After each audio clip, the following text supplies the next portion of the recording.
então aos secretários, servidores da Prefeitura que estão presentes, o Adriano, servidores da Casa, o colega vereador João, o colega vereador Edson Dalmolin. Hoje, então, temos essa audiência para avaliação das metas fiscais terceiro quadrimestre de 2017. Vai conduzir os trabalhos o presidente da Comissão de Finanças e Orçamento, o vereador Edson Dalmolin. Então, passo a presidência e a condução dos trabalhos para ele. Obrigado.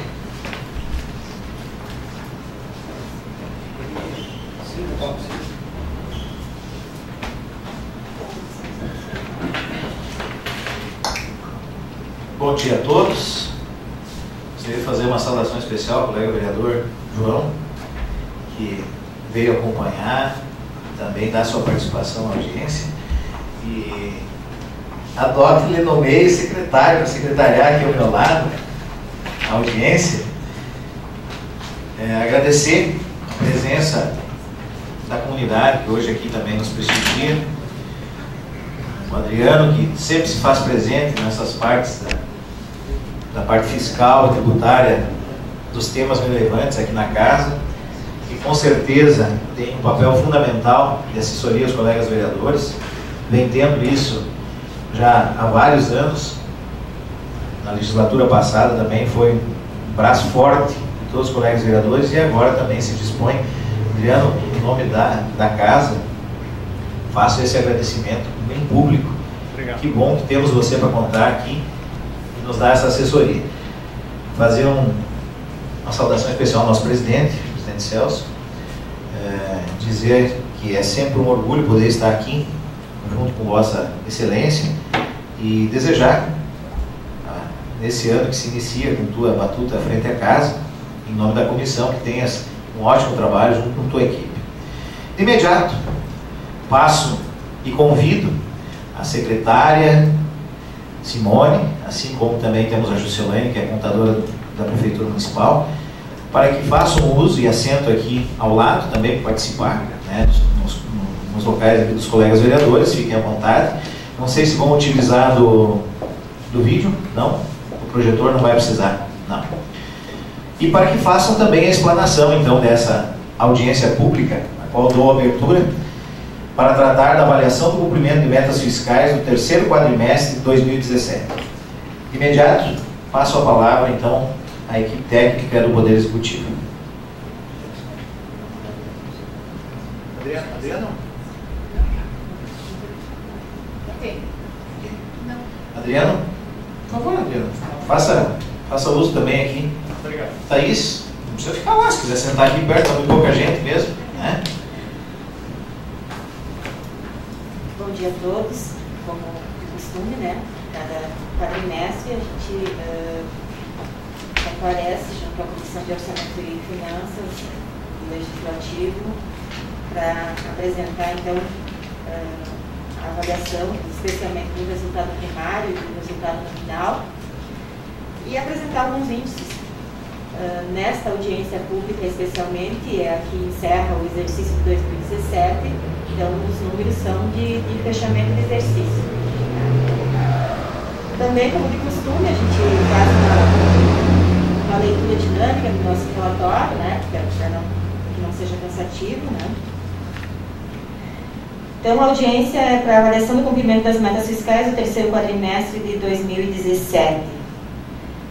Em cumprimento, então, ao disposto na Lei Complementar número 101 de 2000. Junto com o relatório escrito, vocês receberam duas tabelas, né? A tabela 1, com os recursos dos fundos, e a tabela 2, onde se exclui, então, os fundos do FPS e o Fundo de Saúde.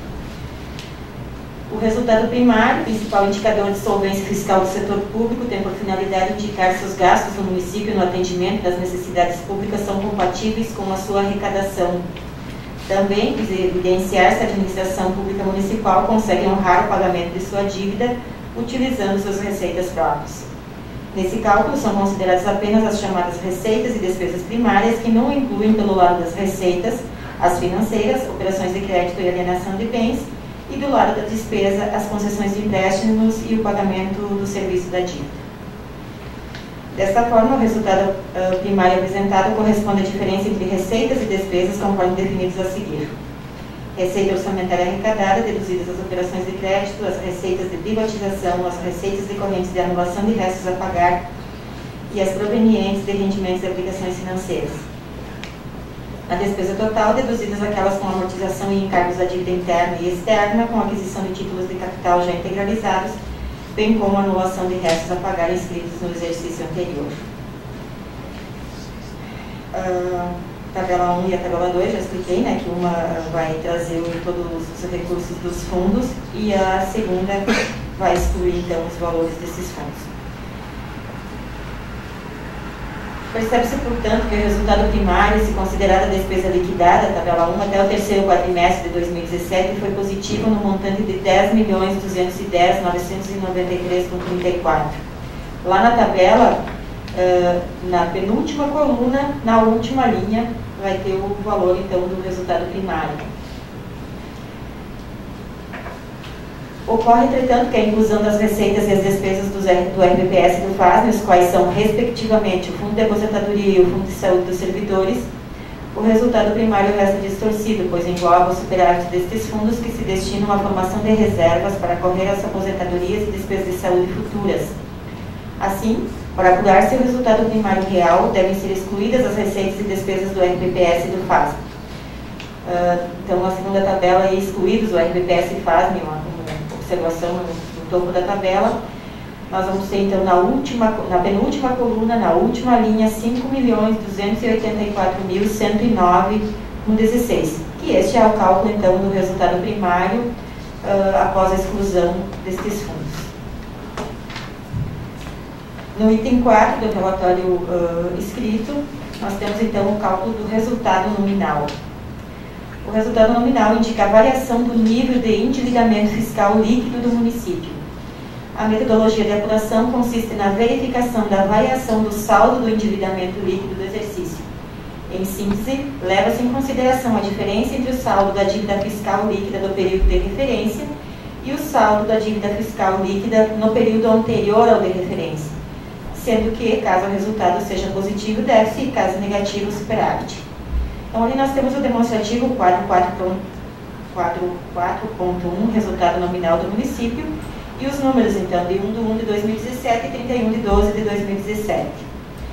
Na primeira linha, a gente tem o total da dívida, né? Aquela dívida fundada, né, que a gente já debateu em outras audiências, que é o valor, então, da dívida, aquela parcelada. Nesse caso, especificamente, o PAC, né?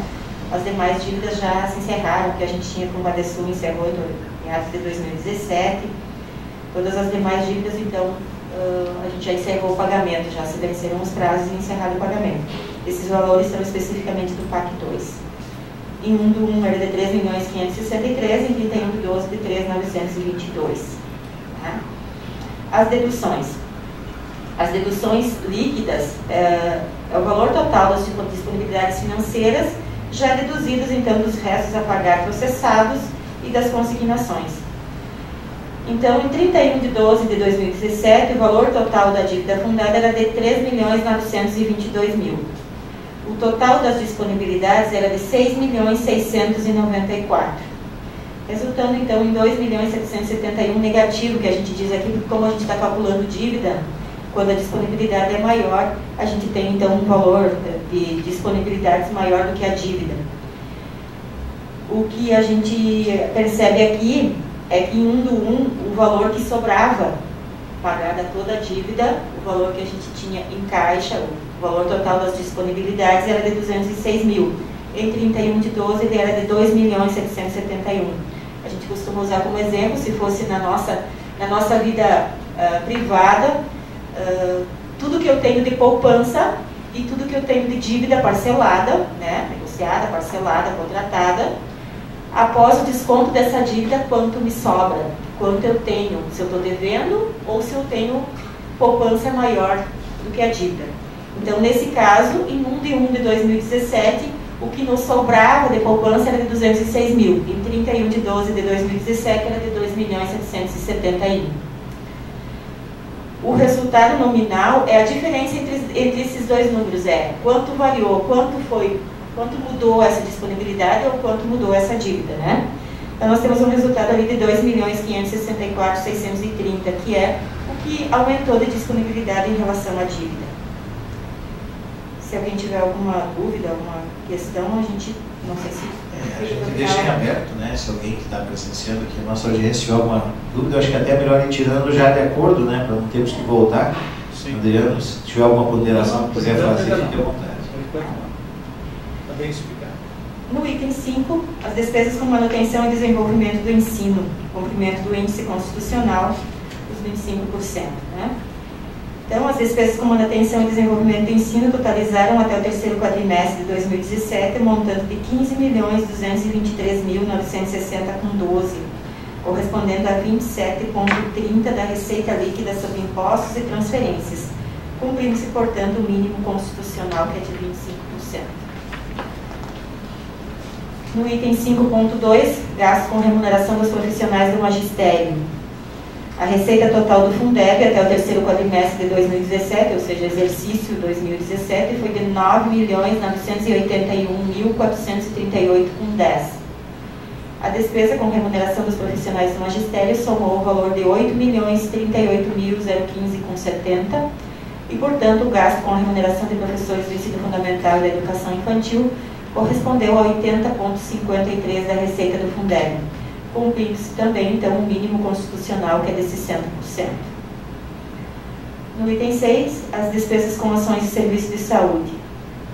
Os gastos com saúde atingiram até o terceiro quadrimestre de 2017 um montante de R$ 12.801.515,36, o que corresponde a 22,95% da receita líquida sobre impostos e transferências, cumprindo-se, portanto, também o limite constitucional, que é de 15%. No item 7, ao final do exercício de 2017, o total da despesa líquida com o pessoal do Executivo foi de R$ 32.771.708,85, o que corresponde a 49,1% da receita corrente líquida, que foi de R$ 66.742.486,01, ficando assim acima do limite estabelecido no inciso 2 do parágrafo 1º do artigo 59 da Lei de Responsabilidade Fiscal, que é de 48,6 para emissão de alerta, e abaixo do limite estabelecido no parágrafo único do artigo 22, também da LRF, quanto ao limite prudencial, que é de 51,30. Em relação à dívida pública, a gente já fez análise na questão do resultado nominal. Aqui a gente só apresenta o valor em relação à receita corrente líquida. Ao final do terceiro quadrimestre de 2017, a dívida consolidada ou fundada apresentou o saldo líquido de R$ 3.922.830,31, o que corresponde a 5,87% da receita corrente líquida no valor de R$ 66.742.486,01, ficando assim aquém do limite estabelecido pela Resolução 4301 do Senado Federal, que é de 120% da receita corrente líquida. O resultado primário, então, até o terceiro quadrimestre, se considerar a despesa liquidada e excluindo seus fundos, registrou um superávit de R$ 5.284.109,16. Portanto, as receitas primárias superaram as despesas primárias no valor acima referido. O resultado nominal foi positivo no valor de R$ 2.564.630. Embora tenha ocorrido um aumento da dívida pública como consequência da operação de crédito do programa ProTransporte no Ministério das Cidades, houve um significativo aumento das disponibilidades, o que gerou um resultado nominal positivo. Portanto, a dívida pública continua inferior às disponibilidades líquidas.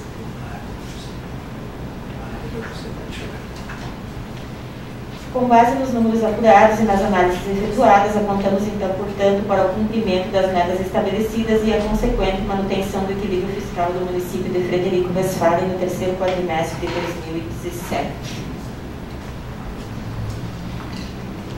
Perfeito. Muito obrigado pela explanação dada. Eu coloco de imediato à disposição a palavra e nos foi passado também aqui em mãos uma planilha que nosso colega e amigo Adriano nos passou referente às transferências governamentais que ocorreram. E também deixo, Adriano, à disposição a palavra, que sempre envolve muito com isso, para fazer suas considerações. Tá, perfeito. Eu tenho alguns questionamentos, né? principalmente com relação à despesa com o pessoal. Primeiro, muito obrigado pela oportunidade, mais uma vez, para esse ato de cidadania, que a gente está aqui representando a sociedade. A questão da despesa com o pessoal. O município adota conforme os critérios do Tribunal de Contas do Estado. E está havendo, pelas discussões da crise do Estado, hoje, digamos assim, da adesão do Estado no Programa de Recuperação Fiscal do Governo Federal, questões relevantes aos critérios de cálculo da despesa com o pessoal, onde o Tribunal de Contas adota um critério e o Governo Federal adota outro. E o Piratini e o Tribunal de Contas, eles estão sempre, né, é para adotar esse critério, não é para adotar. A minha preocupação é o seguinte: o município está adotando o critério do Tribunal de Contas. Se fosse adotado o critério da Secretaria do Tesouro Nacional, quanto realmente teria essa projeção de quanto estaria sendo gasto com o pessoal hoje? Segunda questão dentro dessa mesma linha. Aqui fala que a despesa com o pessoal foi de 32.771, correspondendo a 49,10%. Já no portal do Tribunal de Contas do Estado, ela consta como 33.547.551, num percentual de 50,26%. Uma diferença aí de 1%, mais de 1%.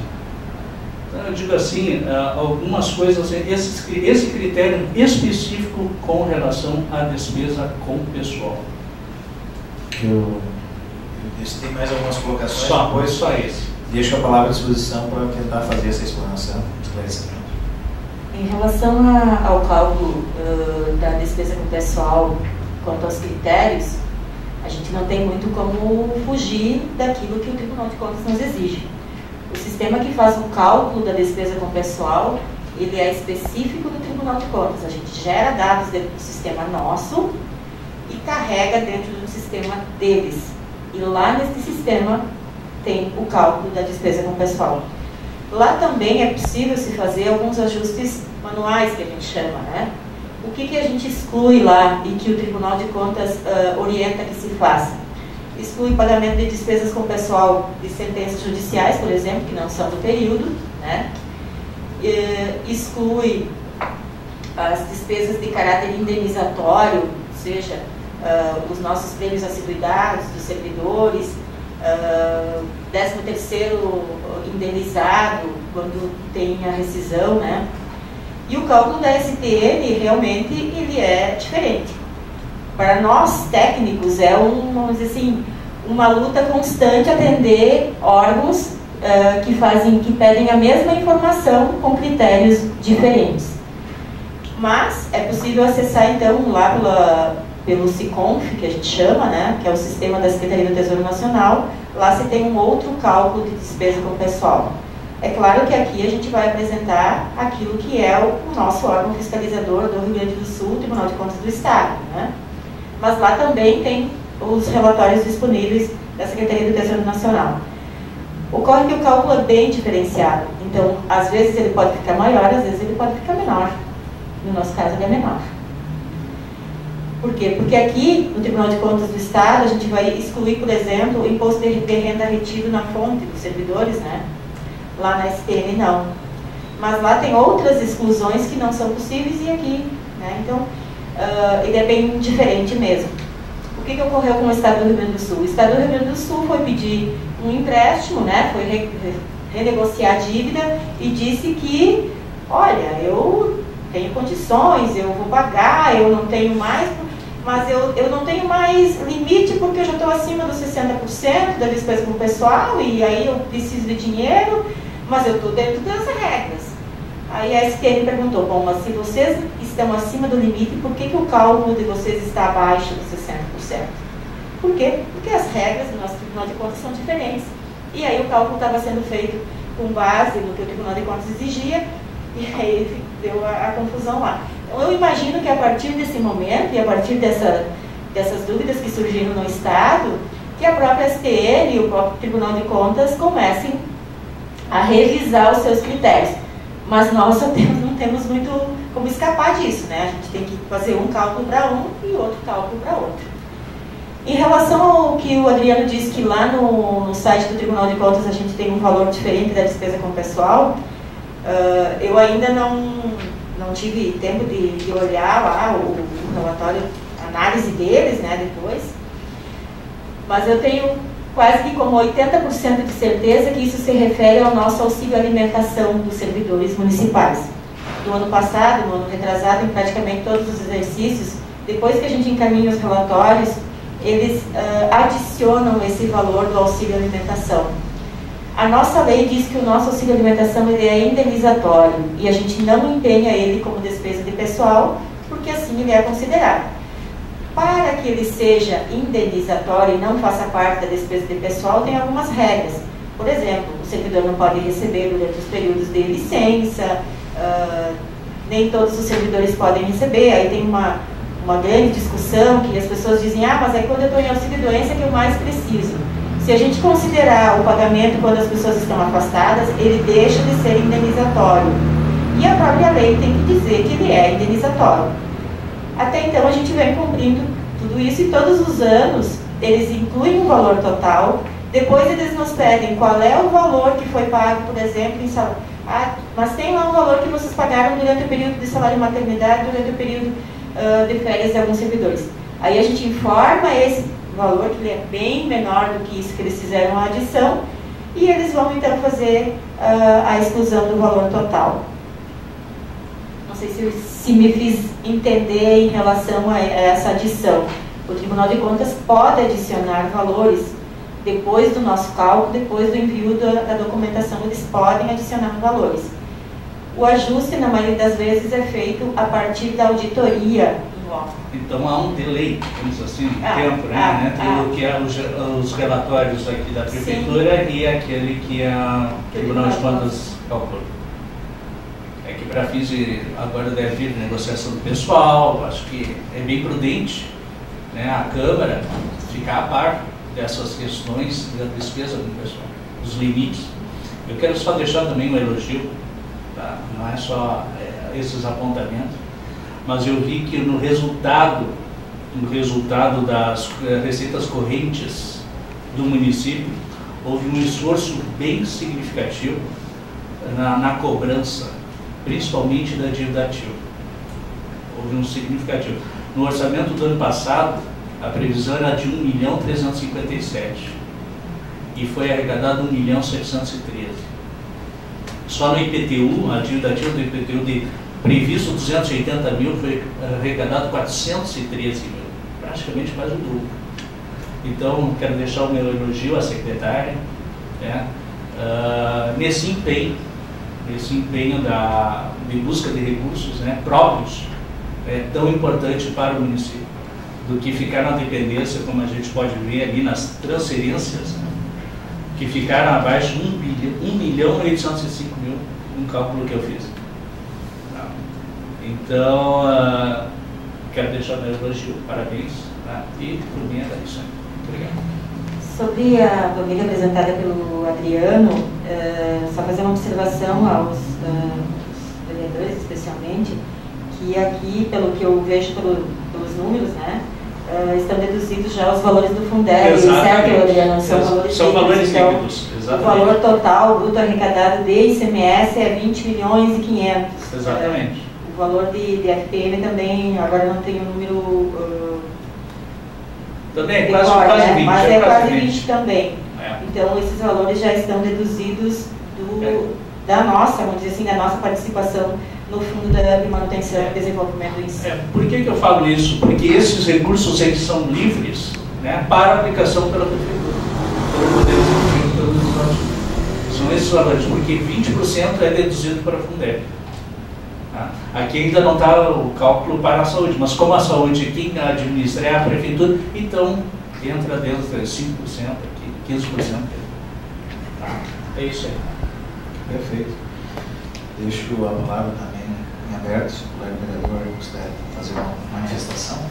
Presidente Edson, bom dia, parabéns por presidir os trabalhos, Adriano, secretária Simone, Priscila, obrigado pelas colocações. Nosso presidente Celso, servidores da casa, bom dia. Uma pequena colocação, já que entramos no assunto do regime de recuperação fiscal do Estado do Rio Grande do Sul, aonde as nossas transferências do ICMS, ela é a segunda, só perdendo para o FPM, o valor de R$ 16.413.582. Lembrando que ainda a alíquota é de 18%, né? Exatamente.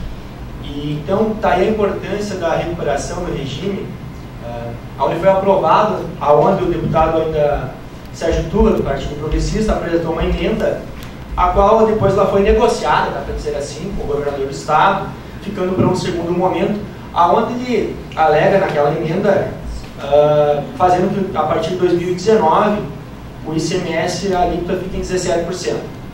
Porém, aprovado o regime de recuperação fiscal, esse valor de 16.413.000, onde 25% são dos municípios, através de um coeficiente, né?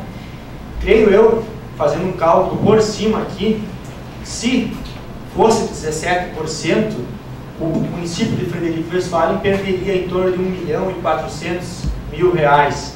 Então, aonde acaba acarretando, onde os empresários acabam, às vezes, chiando, né, que, por causa dessa alíquota, muitas vezes é o gargalo para muitos prefeitos da região, a qual a maioria são favoráveis ao 18% do ICMS, né, Adriano? Sim. Obrigado, vereador. Vou fazer uma consideração só, né? Uma pena que a gente vive num país, né, que a tributação é tamanha, mas tem um outro lado da moeda também, né, vereador? Por vezes, tem uma redução de alíquota e tu tem uma diminuição também da sonegação. Tem muita gente que sonega por causa que as alíquotas são altas e a nossa máquina de fiscalização ela não é tão a contento. Nós temos deficiência na parte de fiscalização, apesar de termos melhorado muito nos últimos anos, né, essa questão de fiscalização. Mas, quem sabe, talvez tenhamos até mais empresas contribuindo quando temos uma diminuição de alíquota. Pode ser que não seja tão proporcional, né, a questão de redução. Continuo deixando a palavra à disposição, se mais alguém quiser se manifestar, alguém que está na plateia que quiser se manifestar. Colega vereador, presidente Celso. Eu vou fazer um questionamento até por questão de curiosidade e não pelos números. A gente ouve muito quando, até o nosso município está procurando isso, buscar financiamentos, né? Capacidade de endividamento do município passa por esses números? Passa por esses números, né? Bom, obrigado.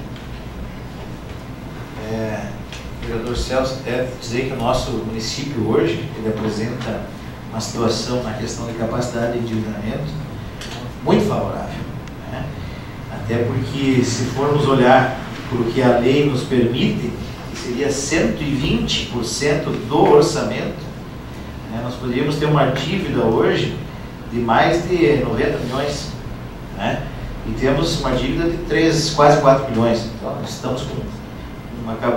Ninguém é louco, não vai ter nenhum gestor que vai ser louco e vai comprometer um valor desse em dívida, né? Eu, já partindo para as questões de encerramento dessa audiência, que ela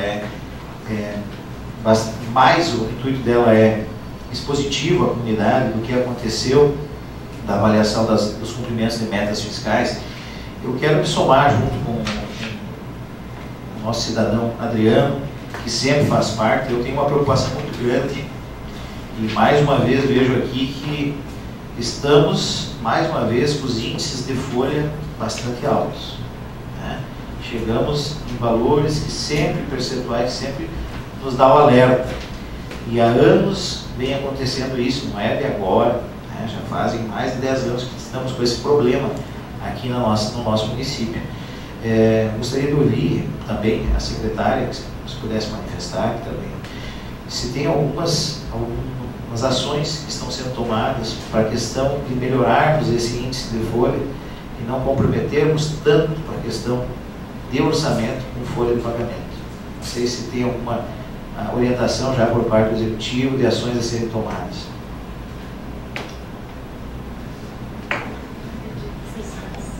Bom dia a todos, vereadores, servidores, colegas. Agradecer ao Adriano, agradecer a Juscelane pela explanação que é uma técnica assim, que temos total confiança e certeza nas informações e sempre muito claras ao passá-las, então, da real situação do nosso município. Realmente o índice de comprometimento da folha, ele vem, 2015 era 52%, 2016 50% e agora 49,10%. Então ele reduziu, mas ele ainda é um alerta, ele está no limite e já está com um alerta. Nós temos algumas ações de gerenciamento de horas extras, né, que cada vez mais estão, cada secretaria cumprindo isso. E o principal passa pelas horas extras. Nós temos algumas situações da educação que estão sendo revistas, até convocações, para que realmente fique dentro de um limite aceitável. Porque é preocupante, né, esse limite que nós temos. Sabemos que quanto à receita, ele não vai haver grandes alterações, né, estamos fazendo realmente uma gestão da dívida, né, esse ano ainda mais concentrada, para que realmente essas receitas próprias e o que temos em dívida ativa realmente consiga ser arrecadado. E estamos diante de situações assim que realmente passa por uma gestão da folha para cada vez mais que esse número seja real e o mínimo possível de horas extras e com o pessoal mesmo. Perfeito, obrigado pela explanação. Eu mais uma vez coloco à disposição para algumas considerações, se quiserem fazer considerações finais. Presidente, vou fazer uma colocação em relação à observação do presidente Celso quanto à capacidade de endividamento e em relação à dívida, né? Embora o Senado Federal nos permita esse índice, vamos dizer assim, sabemos todos que ele é, na prática, muito grande, né? É insano, né? Mas também sabemos que é a realidade de alguns estados e de alguns municípios, por isso que esse limite é tão alto. Esse limite eu não considero um limitador, porque na verdade ele não limita nada, né? 120% não é um limitador. Ocorre que há uma outra limitação, que é dentro de realização de operações de crédito dentro do exercício. Então, dentro do ano, eu só posso contratar operações de crédito até o limite de 16% da receita corrente líquida. É claro que a gente não traz aqui, né, esse limitador, porque a gente não está trabalhando com ele nesse momento. Então, se a gente considerar uma receita corrente líquida de 66 milhões, no exercício a gente só poderia contratar operações de crédito até 10 milhões e alguma coisa, né, 10 milhões e 500 por aí. Fora isso, há que se olhar gerencialmente, aí eu diria, né, como gestão e como administração, a capacidade de pagamento anual e mensal dentro do orçamento que se tem, dentro daquilo que é recurso que se pode utilizar para pagamento da dívida. Então, a capacidade de endividamento é calculada com base nesses índices, o de 120% e também o de 16% por exercício. Tá? Em relação à despesa com o pessoal, minha observação é apenas de que, sim, ela ainda continua alta, mas, vamos dizer assim, a nossa esperança é de que ela vem caindo e não subindo, né? Até porque há uma projeção de orçamento, né, que vai fortalecer bem e talvez diminua esse índice. E também, né, na comunidade, a gente tem andado, né, já foram distribuídos os carnês do IPTU, né, e teve um reajuste, né, que talvez para a comunidade pareça assim que foi bastante em alguns pontos da cidade. Tenho ouvido algumas queixas, aumentou muito, mas na realidade houve toda aquela parte de reajuste da taxa de limpeza, né, de coleta de lixo, e com certeza tem que ter um reajuste, porque nós tínhamos valores venais irrisórios de alguns imóveis, então isso aí vai ser corrigido. Sei que a pasta também trabalha com uma nova avaliação da planta de valores imobiliários, né, uma das metas que tem que ser realizada em Frederico Westphalen é antepática, é antepática, mas nós temos que ter a devida tributação sobre o que somos donos, né? Então, vai ter um aumento arrecadatório, com certeza, para esse ano de 2018, o que vai favorecer a diminuição desse índice. E isso é fruto, com certeza, das administrações que souberam passar para o Frederico e tem incentivado esse aumento de orçamento, né, no nosso município. Nós só podemos fazer mais como município se tivermos mais fonte de valores no orçamento do município. Gostaria de fazer mais alguma colocação? Essa observação sobre despesas com o pessoal, os parâmetros, a gente vê assim, parece que o gasto está muito alto, mas temos que ver também o lado da receita, né? Ela pode aumentar e assim o gasto com o pessoal diminui. Então há uma perspectiva, considerando a expectativa de crescimento da economia, isso reflete bastante nas receitas do município. Perfeito. Mais algumas considerações? Então, agradecendo a disponibilidade da equipe técnica, juntamente com a secretária da Fazenda do nosso município, de ter vindo aqui fazer essa explanação sobre a avaliação do cumprimento das metas fiscais do terceiro quadrimestre de 2017, agradecendo a presença também da imprensa, que aqui hoje nos brinda também com sua presença, o Alto Uruguai, a FWTV, nosso presidente Celso, orgulho poder tê-lo aqui na audiência, acompanhando na comissão, fazendo a justificativa que a nossa comissão, também temos o vereador Lídio e o vereador Olivério, que por motivos hoje de viagem, os dois não estão em Frederico Westphalen, não puderam participar, mas deixaram um abraço cordial à equipe da Prefeitura Municipal que veio fazer essa explanação, e um agradecimento especial também à nossa equipe técnica aqui em Jerusa, que tem nos auxiliado. Vereador João, que esteve comigo durante o ano passado inteiro, estive junto contigo na comissão, tu eras presidente e agora estou eu aqui. Agradeço a disponibilidade de ter vindo aqui mesmo, não sendo tua comissão, porque sei que tu és um dos vereadores esforçados e preocupados com o desenvolvimento do Frederico Westphalen. Então, agradeço em teu nome a participação aqui. E declaro encerrada a presente audiência pública.